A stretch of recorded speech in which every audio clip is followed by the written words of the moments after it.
Before we begin, there is no need to stay fully awake. You do not need to concentrate. You do not need to remember anything that follows. This story is intentionally slow, quiet, and uneventful. There will be no surprises, no dramatic moments, and no urgency. If you fall asleep halfway through, nothing important will be missed. Many listeners never reach the end. That is expected. Now we can begin. Paper is one of the most ordinary objects in human history. Its story is long, gradual, and largely unremarkable. Before paper existed, humans still needed to write things down. They recorded numbers, laws, ownership, and agreements using whatever materials were available. These early methods were slow and inconvenient, but they were widely accepted. In ancient Mesopotamia, clay tablets were commonly used. Wet clay was shaped into flat pieces, and symbols were pressed into the surface using a stylus. Once dried, the tablet became permanent. These tablets were heavy, difficult to transport, and required large storage spaces, yet they remained in use for centuries. In ancient Egypt, papyrus served as the main writing surface. Papyrus sheets were made from plant fibers, pressed together and dried. While lighter than clay, papyrus was fragile and degraded easily outside dry climates. In China, bamboo strips and wooden boards were used. These materials were durable but bulky. Entire books could weigh several kilograms. Each solution worked, but none were ideal. Over time, the limitations of existing writing materials became more apparent. Clay tablets were durable but impractical for large-scale administration. Papyrus was lighter but fragile. Bamboo and wood were heavy and required extensive storage space.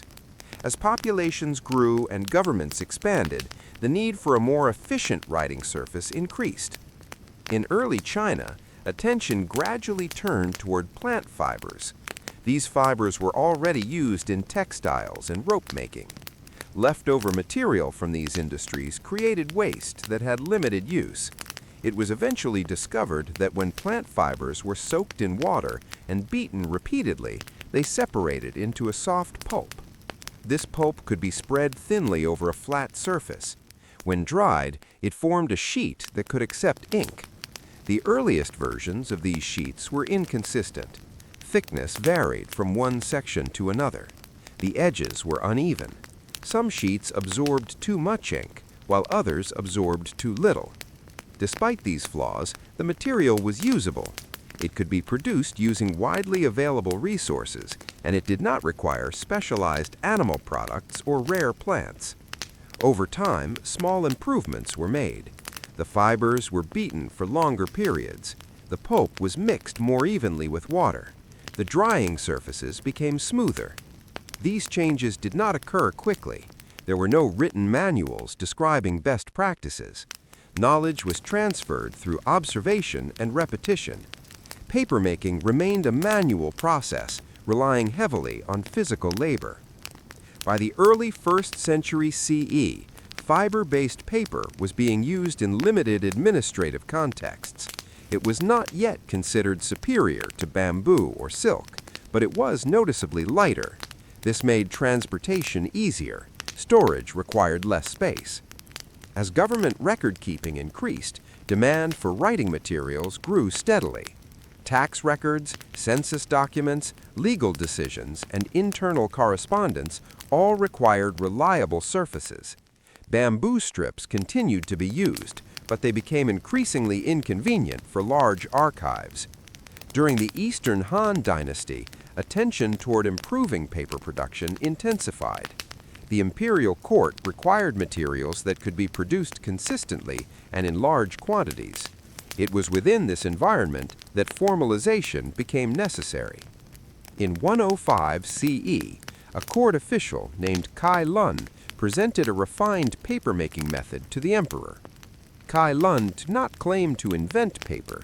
Instead, he described improvements to existing techniques. His contribution was organizational rather than revolutionary.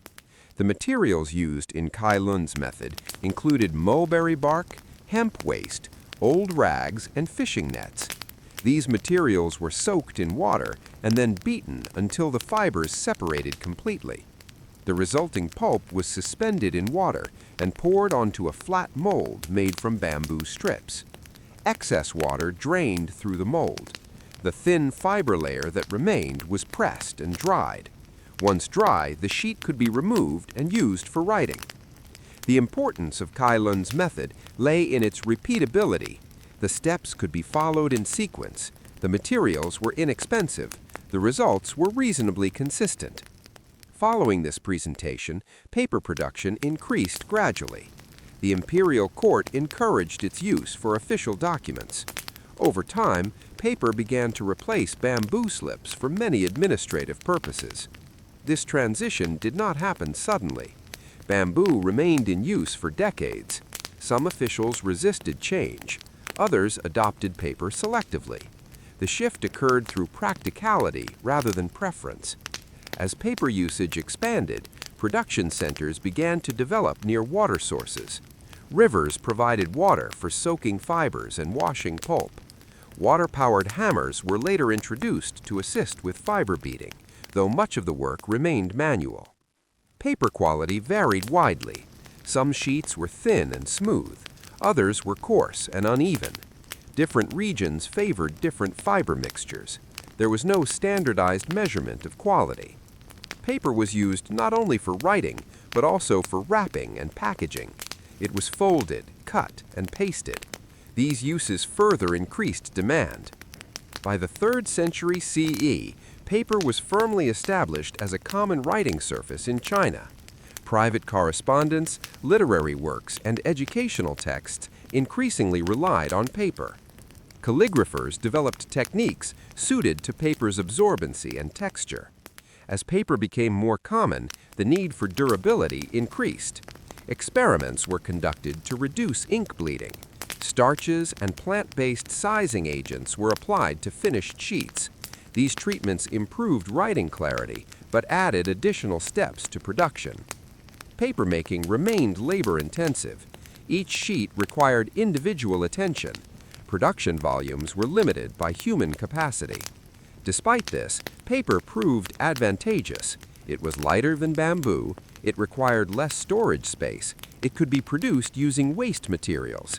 These practical benefits ensured its continued adoption. For several centuries, paper production remained concentrated in East Asia. The knowledge spread slowly. There was no formal effort to export the technology. Transmission occurred through trade routes and cultural exchange. By the 7th century CE, paper production techniques had reached Korea and Japan. In Japan, papermakers adapted the process to local materials. Mulberry fibers became common.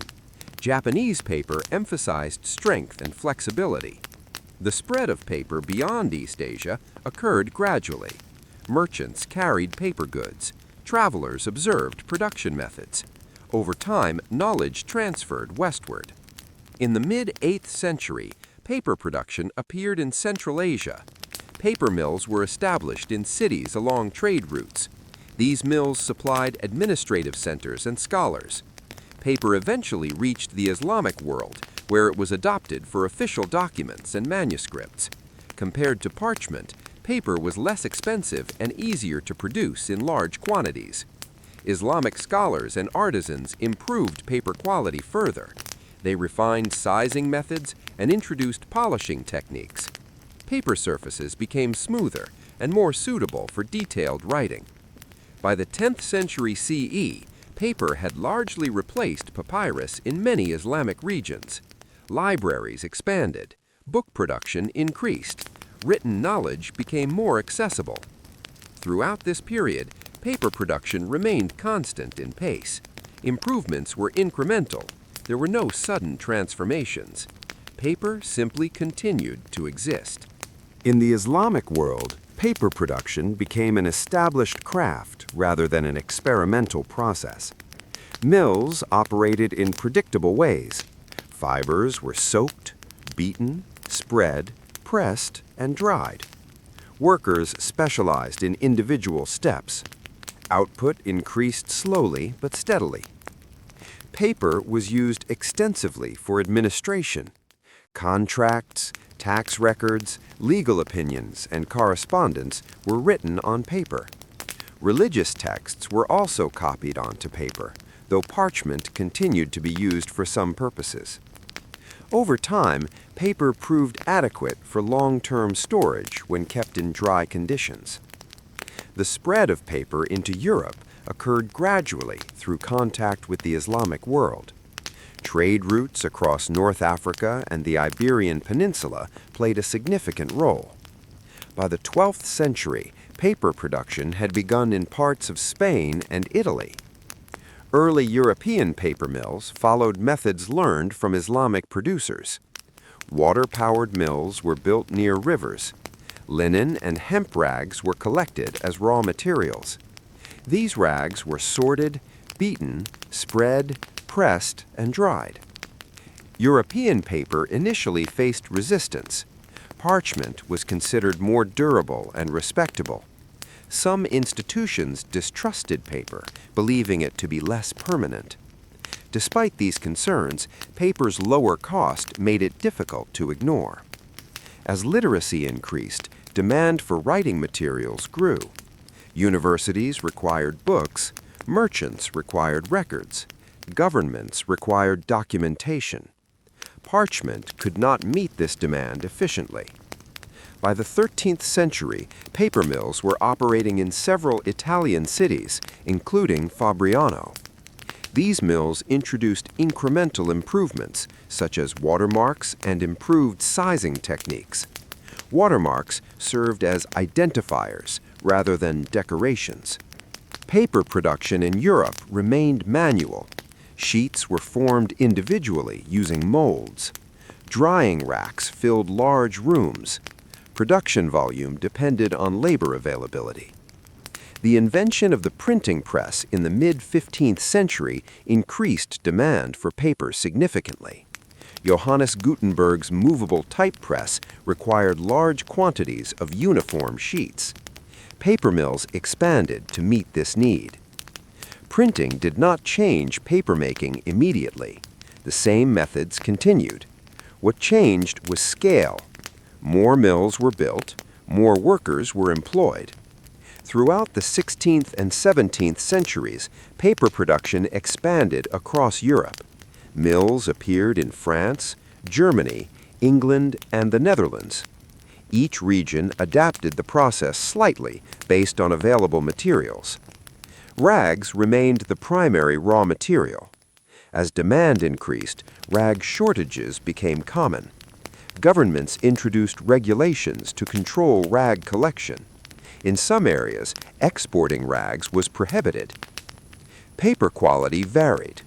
Some papers were thin and suitable for printing. Others were thicker and used for packaging or official records. There was no universal standard.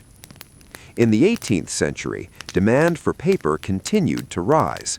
Newspapers became more common. Literacy rates increased. Bureaucratic systems expanded. This demand placed strain on traditional production methods. Manual processes limited output. Rag shortages persisted. Inventors began searching for mechanical solutions. In 1798, a French inventor named Nicolas Louis Robert developed a machine capable of producing continuous sheets of paper. Instead of individual molds, the machine used a moving wire mesh. This invention marked a structural change. Paper could now be produced in long rolls rather than single sheets. Although early machines were imperfect, the concept proved effective. The technology spread to England, where further improvements were made.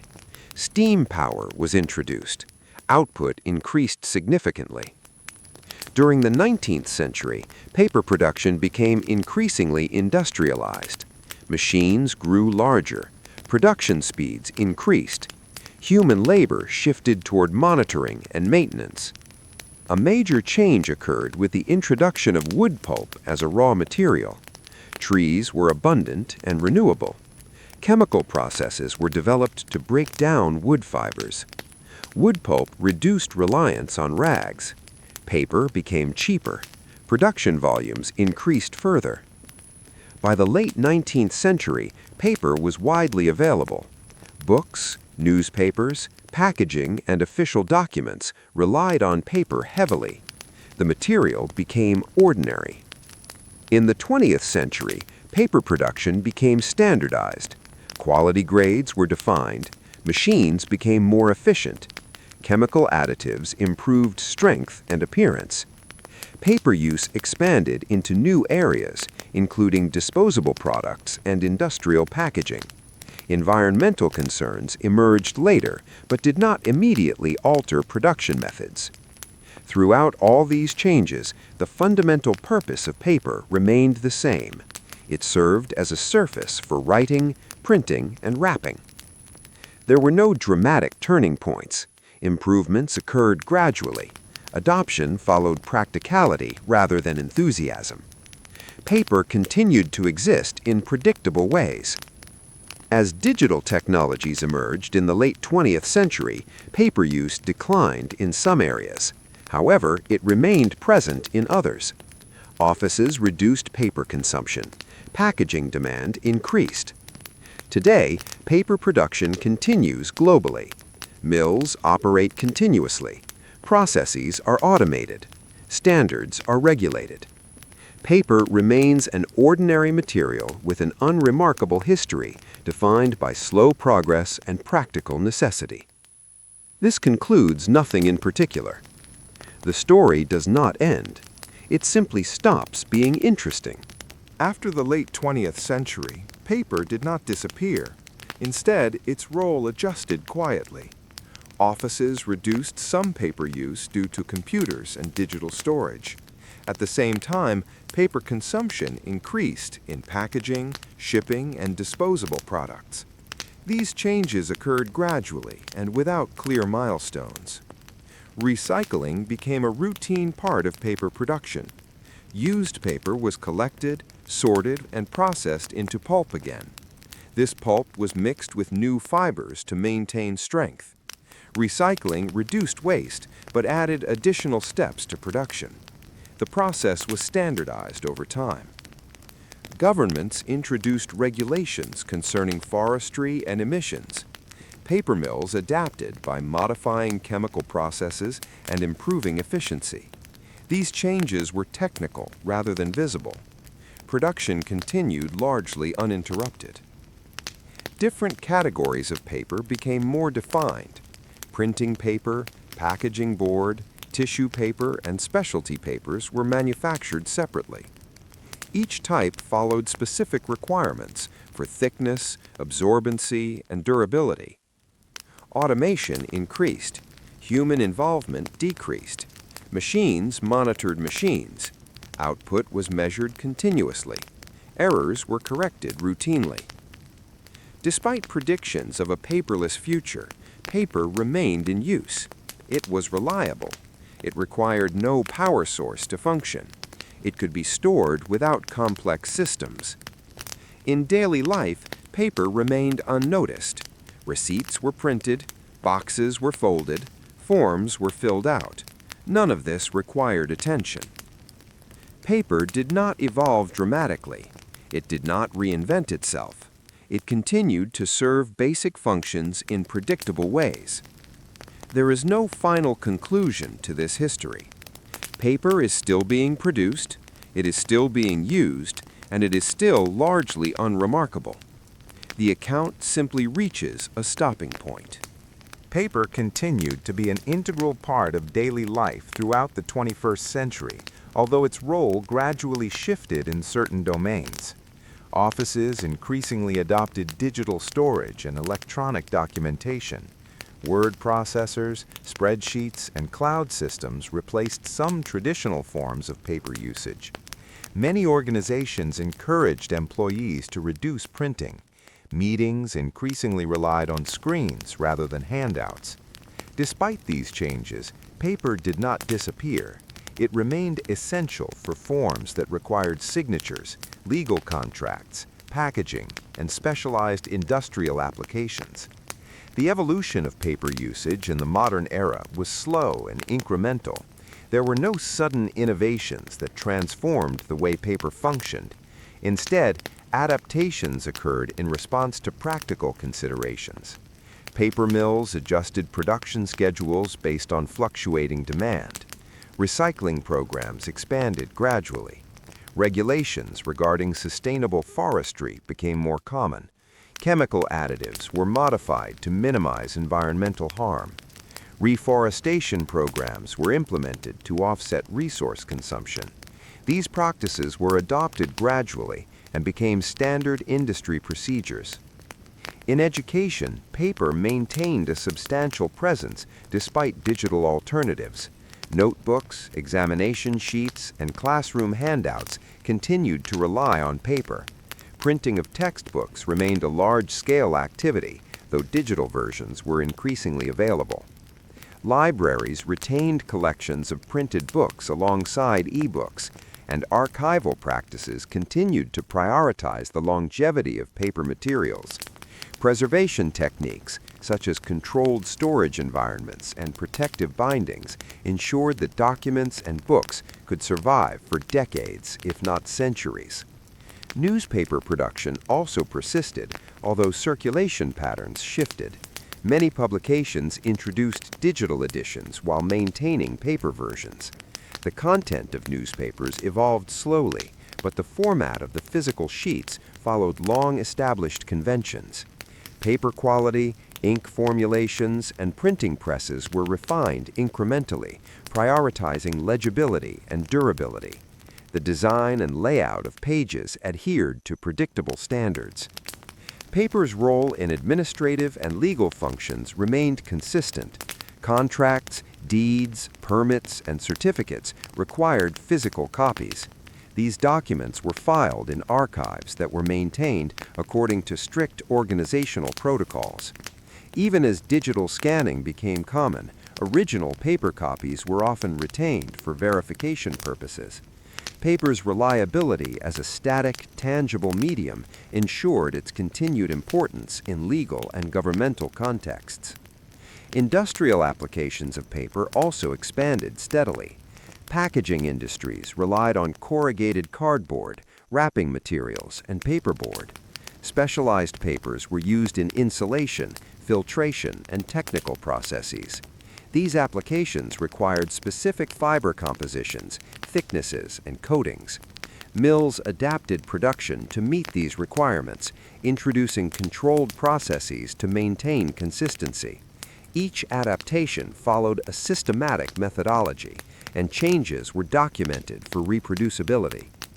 Despite minor variations and incremental improvements, the fundamental characteristics of paper did not change. It remained a material derived from cellulose fibers produced through pulping, forming, pressing, and drying. Its purpose remained functional rather than decorative. Paper was used to contain, protect, record, and communicate information. These functions did not evolve dramatically over time. Rather, they were refined gradually as technology and societal needs shifted. Paper remained widely available and inexpensive. Large-scale mills produced millions of tons annually.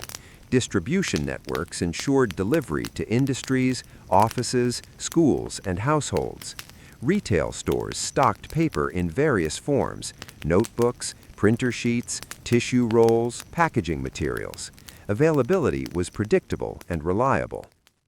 The digital era influenced paper consumption patterns without eliminating the material. Offices printed fewer documents, yet packaging and industrial uses increased. Environmental considerations encouraged recycling and sustainable sourcing, but the underlying production methods remained consistent.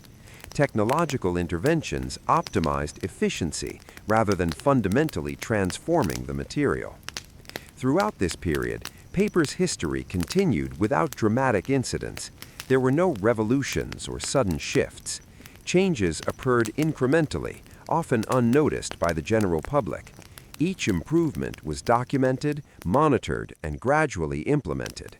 Paper production became a study in methodical consistency, reliability, and practical adaptation. Global trade of paper products also expanded slowly. Countries exported paper for printing, packaging, and industrial purposes.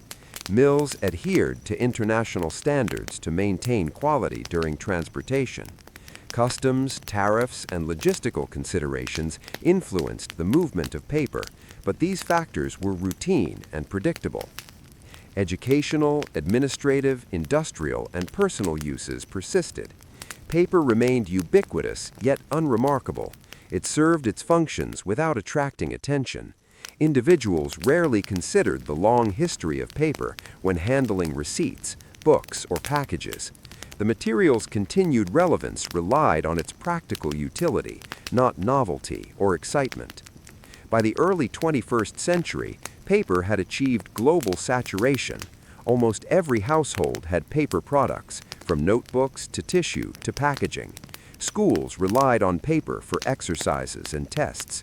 Governments maintained archives. Businesses printed invoices, shipping labels, and receipts. The material's presence was consistent and widespread. Technological improvements in machinery, chemical processing, and recycling efficiency contributed to consistent output. Paper remained a standard commodity traded, manufactured, and consumed predictably. New materials such as plastics or electronic storage altered usage patterns but did not eliminate the need for paper entirely. Paper's long history was characterized by slow, incremental developments. Its invention, formalization, expansion, industrialization, and modern adaptation followed practical needs rather than dramatic events. The material existed quietly, reliably, and ubiquitously. At this point in history, paper remains present, functional, and largely unremarkable. It continues to serve daily life, industry, and administration without fanfare. Its evolution is slow, methodical, and predictable. This ongoing continuity exemplifies the essence of paper's history: practical, reliable, and uneventful. As the story approaches its end, nothing particularly new occurs. Paper continues to be produced, used, and discarded in familiar ways. The systems surrounding it remain stable. Mills operate on schedules. Supply chains function routinely. Demand fluctuates slightly but remains consistent overall. Research into alternative materials continues, but paper retains its position due to cost, familiarity, and adaptability. Some industries reduce paper usage, while others increase it. These changes balance each other without creating significant disruption. In homes, paper appears in ordinary forms. Receipts accumulate briefly and are thrown away. Boxes are opened and flattened. Notebooks are filled slowly, page by page. These actions repeat daily without variation. In offices, paper exists alongside digital systems. Some documents are printed, others are not. Filing cabinets are used less frequently but still exist. Archives are maintained quietly. Nothing urgent occurs. In education, students continue to write on paper. Examinations are printed. Worksheets are distributed. Libraries preserve books. These routines change slowly, if at all. In industry, paper remains a material of function rather than interest. It is measured by weight, thickness, and strength. It is tested, graded, packaged, and shipped. Each step follows established procedures. Environmental policies continue to influence production. Recycling rates are monitored. Forestry practices are reviewed. Reports are written. Adjustments are made incrementally. Paper does not demand attention. It does not announce its presence. It performs its role and then disappears from consideration.